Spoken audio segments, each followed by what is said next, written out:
Oke.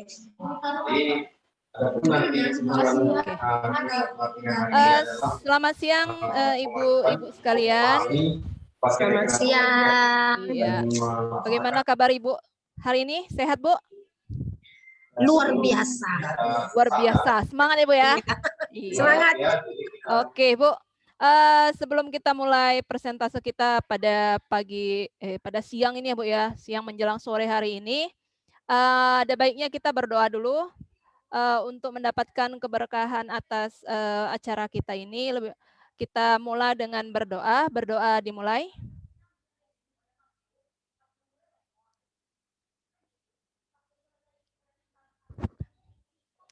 Amin. Selesai. Terima kasih Ibu. Ini kita sebelum masuk ke materi, kita bangun semangat kita dulu ya Bu dengan ice breaking. Ada sedikit ice breaking nih Bu. Nanti ini ya Bu ya. Kita bermain tepuk-tepukan. Ibu dengarkan Bu, soalnya saya agak-agak kurang stabil ini kondisi jaringan. Dengar? Dengar. Oke Bu. Dengar. Jadi nanti gini ya Bu ya. Tepuk motor. Greng. Ya Bu. Tadi udah dengar ya Bu ya. Belok kanan. Kanan. Belok kiri. Greng.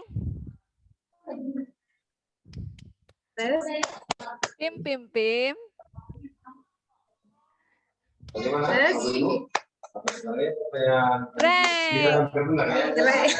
Boleh ya Bu ya? Oke ya Bu, kita mulai ya Bu ya. Oke. 1, 2, 3. Tepuk motor. Belok kanan. Belok kiri. Belok kiri. Greng. Oke. Pim. Jreng. Iya, Mari tancap gas kita ya Bu. Oke. Sampai kita di iya Bu, di talon kenas Bu. Oke. Semangat semua walaupun sudah menjelang sore ya Bu. Iya, harus semangat Bu. Oke Bu, untuk kali ini saya akan memaparkan sedikit materi terkait dengan modul ajar. Saya izin share screen dulu ya Ibu. Oke.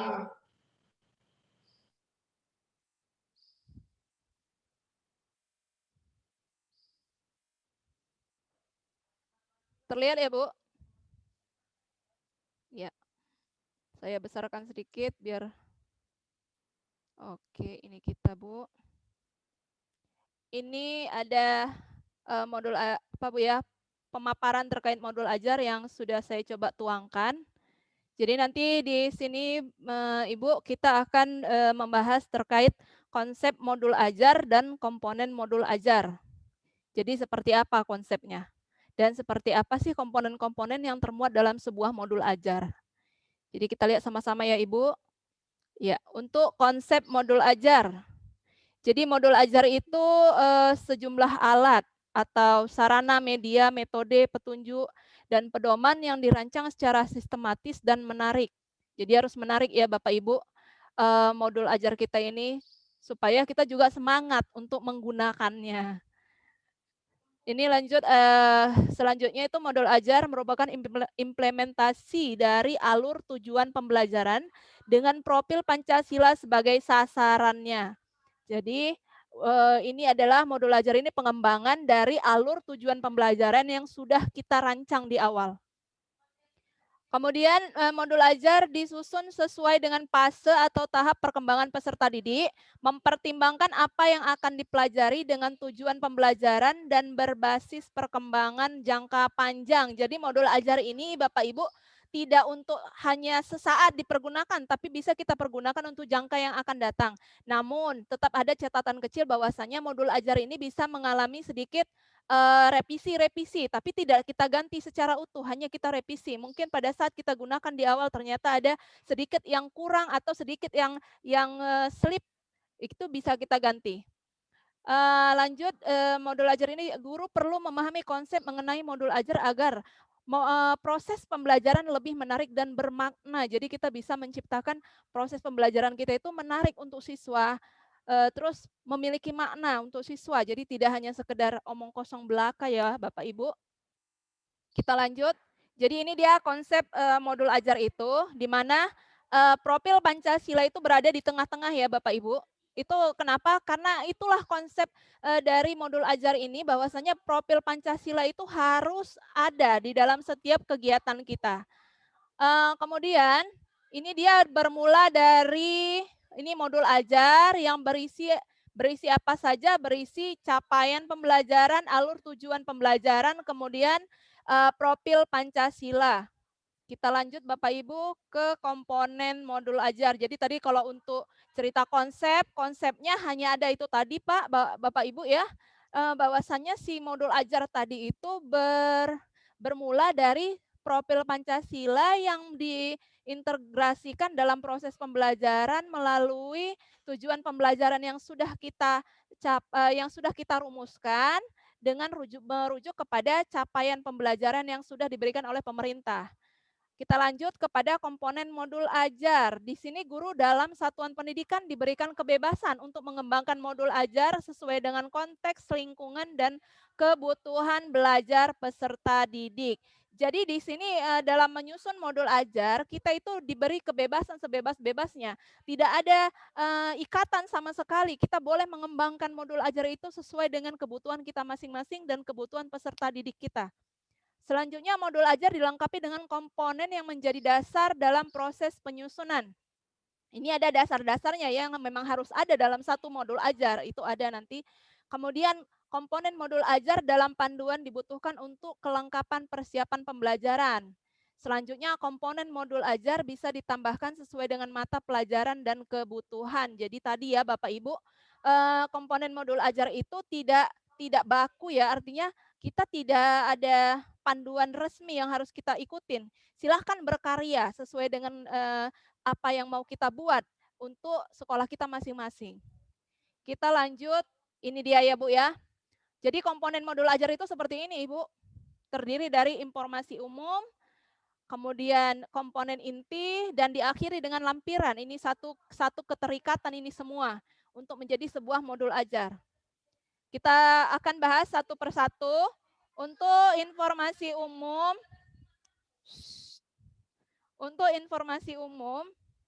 itu meliputi identitas modul. Jadi dalam satu modul ajar itu ada identitas dulu di awal, di mana isinya itu memuat nama penyusun, institusi, dan tahun kapan itu modul disusun, jenjang dan kelas, serta alokasi kebutuhan waktu yang dibutuhkan untuk penyelesaian satu buah modul. Selanjutnya itu ada kompetensi awal. Kompetensi awal ini itu dia seperti tuangan mengenai kemampuan peserta didik di awal untuk mengukur seberapa dalam modul yang kita rancang tadi. Ya, kita lanjut ke profil Pancasila. Ini dia. Ini tadi bagian dari komponen si modul ajar juga. Kenapa? Karena ini harus kita aplikasikan dalam modul ajar kita. Profil Pancasila ini, walaupun sebenarnya dalam setiap pembelajaran pasti namanya sikap-sikap baik itu selalu kita ajarkan kepada peserta didik. Namun di sini pembelajaran sekolah penggerak ini lebih lebih mengarahkan kepada profil Pancasila yang 6 itu memang harus benar-benar teraplikasi. Kita lanjut ke bagian selanjutnya. Di informasi umum nanti juga ada sarana dan prasarana. Jadi kalau untuk sarana itu kira-kira alat apa, bahan apa yang kita pergunakan dalam proses pembelajaran kita nanti, kita tuangkan di situ semua. Kemudian untuk prasarana, prasarananya sumber materi, sumber bahan ajar apa saja yang kita butuhkan dalam proses pembelajaran tersebut. Kita lanjut. Selanjutnya itu informasi umum itu berisi target peserta didik. Jadi peserta didik ini kita buat targetnya ini ya. Jadi ini kita bagi menjadi 3. Ada peserta didik yang reguler atau tipikal, ini artinya yang dia bisa seperti apapun situasinya dia bisa mengikutinya. Mau yang visual dia bisa, mau yang hanya dengar audio dia bisa gitu ya Bu. Kemudian yang kedua ada peserta didik dengan kesulitan belajar. Ah, ini dia. Jadi ada peserta didik kita mungkin yang hanya bisa menangkap pembelajaran itu jika dilakukan dengan cara visual. Ada yang hanya dengan audio dia sudah mengerti, sudah bisa menangkap pembelajaran itu. Jadi ini harus kita perhatikan juga. Dan terakhir ada yang peserta didik dengan capaian tingkat tinggi. Artinya dia masih kita ukur aja kemampuan dia, dia sudah bisa menangkap pembelajaran yang akan kita sampaikan. Ini juga harus jadi perhatian kita. Jadi silahkan nanti Bapak Ibu merancang pembelajaran ini modul ajar kita ini dengan memperhatikan ini semua. Kita lanjut kemudian kepada model pembelajaran. Jadi di sini nanti kita akan tuangkan di modul ajar kita itu model pembelajaran kita seperti apa. Apakah tatap muka atau kita mau PJJ daring ya, pembelajaran jarak jauh tapi dalam jaringan, atau yang pembelajarannya jarak jauh tapi kita menggunakan di luar jaringan, atau kita bisa pakai blended learning ya Bapak Ibu. Kita lanjut kepada selanjutnya komponen inti. Kalau tadi kita cerita mengenai informasi umum yang ada dalam sebuah modul ajar, ini kita lanjut kepada komponen intinya. Komponen intinya apa saja? Ada tujuan pembelajaran. Jadi di sini itu tadi alur tujuan pembelajaran yang sudah kita rancang di awal, kita tuangkan di sini. Kita lanjut selanjutnya, ini ada pemahaman bermakna. Jadi pemahaman bermakna ini itu adalah informasi tentang manfaat yang akan peserta didik peroleh setelah mengikuti pembelajaran. Manfaat tersebut akan diterapkan peserta didik dalam kehidupan sehari-hari. Jadi, misal kita membahas tentang explanation text. Ini ya Bu, dalam bahasa Inggris ada pembelajaran tentang explanation text. Di situ nanti akan ada pembelajaran terkait gejala alam ya Bapak Ibu ya. Di situ nanti bisa menambah pemahaman bermakna siswa yang bisa mereka aplikasikan dalam kehidupan sehari-hari. Misal ketika kita membahas sebuah teks mengenai gempa bumi, kita bisa nanti minta anak-anak untuk menambahkan bagaimana sih cara kita untuk mendeteksi gempa bumi, atau nanti cara kita untuk mengatasi pada saat gempa bumi terjadi. Itu kan akan menjadi satu pengalaman, satu ilmu yang sangat bermanfaat bagi peserta didik. Andai kata dia bertemu dengan situasi yang seperti yang kita lagi bahas, dia sudah tahu apa yang harus dia lakukan. Jadi itu untuk kehidupan dia itu sehari-hari akan berguna itu ya Bapak Ibu. Kita lanjut ke pertanyaan pemantik. Jadi di komponen inti ini ada pertanyaan pemantik, artinya pertanyaan yang bisa memancing peserta didik kita untuk berpikir kritis, mengeluarkan ide-idenya, keluar rasa ingin tahunya, bertanya atau dia memberikan idenya. Jadi di sini kita pancing dia supaya bisa berpikir kritis, berani berbicara, semua di situ kita coba untuk gali. Kita lanjut selanjutnya ada kegiatan pembelajaran. Nah, disinilah kita akan tuangkan alur-alur, langkah-langkah pembelajaran yang akan kita lakukan di kelas. Mulai dari pembukaan, kita memberikan salam, berdoa, dan seterusnya sampai kepada akhirnya kita mau ngapain dalam kelas. Di sini kita tuangkan. Kita lanjut Bapak Ibu, ini kepada assessment. Jadi assessment di sini juga merupakan komponen inti dari sebuah modul ajar. Jadi di assessment kita bisa tuangkan apa yang akan kita lakukan di awal sebagai assessment diagnostik kita. Ya. Selanjutnya apa yang kita lakukan pada saat proses pembelajaran. Itulah nanti assessment formatif kita. Dan di akhirnya nanti kita akan buat assessment sumatif untuk mengukur setelah rentetan kegiatan pembelajaran yang kita lakukan, apakah pembelajaran itu sudah sampai kepada siswa atau belum. Itu nanti kita akan temukan setelah kita lakukan assessment sumatif. Kita lanjut Bapak Ibu, ini kepada pengayaan dan remedial, dan ini adalah komponen inti dari modul ajar.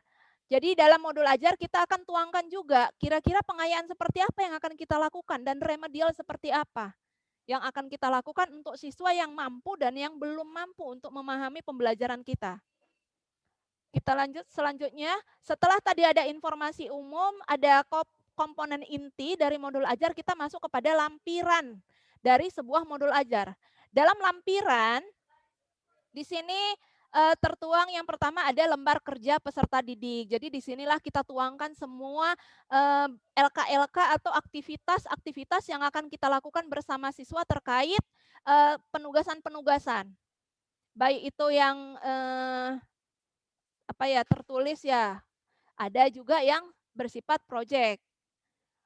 Selanjutnya setelah kita tuangkan lembar kerja peserta didik pada lampiran, kita akan tuangkan juga bahan bacaan guru dan peserta didik. Jadi di sini kita tuangkan bahan yang akan kita sampaikan ke peserta didik, juga kita tuangkan di sini ya Bapak Ibu. Kemudian terakhir ada glosarium. Jadi kita tetap harus taruh glosarium, apalagi kalau kita yang jurusan bahasa Inggris ini. Tidak semua anak-anak mengetahui kata-kata dalam bahasa Inggris itu. Jadi penting bagi kita untuk membuat glosarium terkhusus untuk kata-kata yang jarang sekali anak-anak dengar atau temui. Jadi kita buatkan glosariumnya, kita buatkan kata-kata itu beserta arti dan kalau bisa kita tambahkan bagaimana cara pembacaannya. Karena ini kita akui saja untuk beberapa daerah yang agak di pelosok kita bilang untuk kemampuan berbicara bahasa Inggris, kemampuan membaca bahasa Inggris itu sangat masih rendah. Jadi kita perlu di sini. Terakhir kita tutup dengan adanya daftar pustaka. Jadi daftar pustaka di sini di lampiran ini adalah berisi semua sumber-sumber yang kita pakai ketika kita membuat modul ajar kita ini. Oke, Bapak Ibu.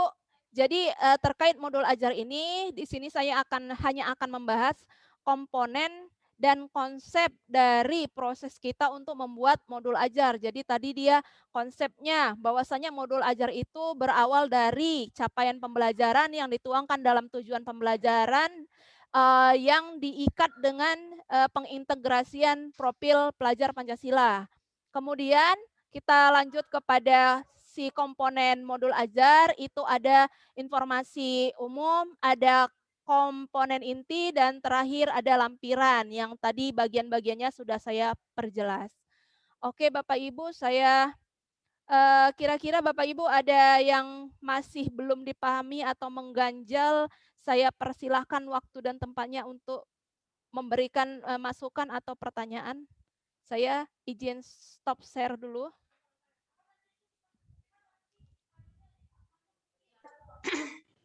Iya, terima kasih atas paparannya, Bu Gisna.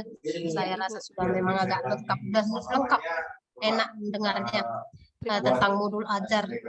Karena menurut saya modul ajar ini bagi saya sangat sulit untuk membuatnya. Karena saya jujur ya, bukan dari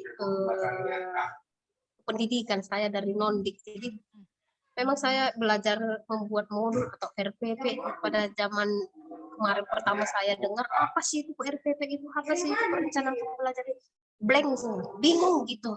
Saya tanya pertama sekali baru ngajar apa sih maksudnya ini, ya udah susun aja. Apalagi ada aja teman-teman ini yang nggak mau berbagi, yang mau berbagi. Jadi terus semakin saya gali apa sih itu RPP, semakin saya gali lagi, oh ternyata ini rupanya.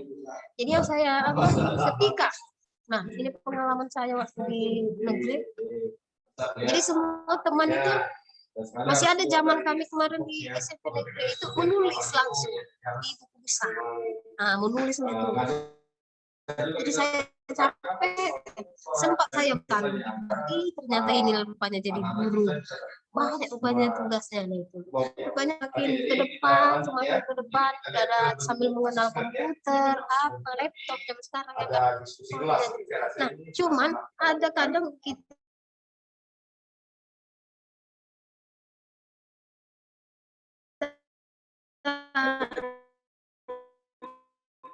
terakhir yang kita ajak, kita Google sharing aja gitu ya kan. Yang penting kita selesai tugasnya gitu ya kan Bu. Jadi ini ya, ada sedikit tadi yang mau saya tanyakan sedikitnya. Nah, tapi ini dari modul yang Ibu paparkan sekarang ini, saya akan mencoba lagi membuat dari saya sendiri lah. Boleh, Ibu. Nanti boleh juga sharing dari Ibu ya. Boleh ya Bu ya. Boleh Ibu, kita Oke. sharing-sharing. Oke. Jadi ini pertanyaan saya. Bagaimana mengintegritaskan profil Pancasila ini dalam modul ajar? Oke, terima kasih Ibu atas pertanyaannya. Terkait dengan bagaimana cara kita untuk mengintegrasikan profil Pancasila ini dalam modul ajar kita. Jadi profil Pancasila ini sebenarnya kan ada 6 ya Bu ya. Jadi dalam mengaplikasikannya tidak harus ke 6-6-nya Bu, kita masukkan dalam modul ajar kita. Jadi kita bisa sesuaikan. Misal ketika kita membahas tentang explanation text, kita bilang atau recount text. Kira-kira bagian mana yang mau kita kembangkan? Misal Ibu, kalau untuk berketuhanan pasti ya Bu ya. Pasti kita masukkan ini berketuhanan.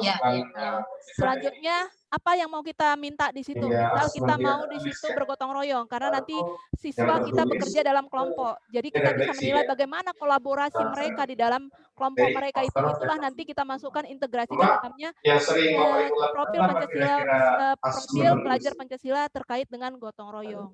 Jadi kita bisa memilih Ibu, mana yang rasa kita bisa kita masukkan dalam proses pembelajaran kita itu, kita masukkan di modul itu. Jadi bisa 2, 3, atau itu terserah kita. Atau bahkan 6-6-nya mau kita aplikasikan, silahkan. Jadi kira-kira seperti itu Ibu. Oke lah Ibu, akan saya perbaiki lagi modul ajar saya. Mohon bimbingannya juga, saya mau belajar sama Ibu. Dari teman-teman yang lain juga nanti akan saya minta lagi gimana sih buat modul ajar yang sebenarnya, bukan sebenarnya sih, atau yang lebih enak kita pahami lah. Ya, itulah saya rasa ya Bu ya. Kalau ya kita kan, cerita yang sebenarnya Bu, kita nggak tahu ya Bu yang mana yang benar ya Bu ya. Iya. Karena sesuai dengan ya, karena itu harus Oke. kita sesuaikan dengan tempat kita masing-masing ya kan Bu. Bisa jadi. Oke lah, itu saya rasa untuk presentasi Ibu kali ini. Oke deh. Mantap. Oke, terima kasih Bu atas paparannya. Mudah-mudahan bisa saya ambil maknanya. Oke Ibu. Oke Bapak Ibu, saya rasa sudah cukup jelas terkait dengan modul ajar, khususnya untuk komponen dan konsep modul ajar ini. Saya kira sampai di sini dulu pemaparan saya. Saya ucapkan terima kasih. Namun sebelum kita tutup presentase kita hari ini, ada baiknya kita tutup dengan berdoa ya Ibu. Sebelum kita tutup acara kita sore hari ini, mari kita berdoa sesuai dengan agama dan kepercayaan kita masing-masing. Silahkan berdoa.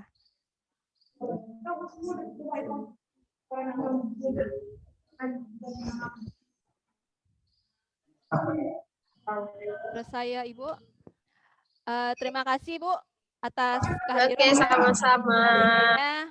Sampai ketemu besok. Oke, matur nuhun sangat. Ya, saya stop record dulu Ibu.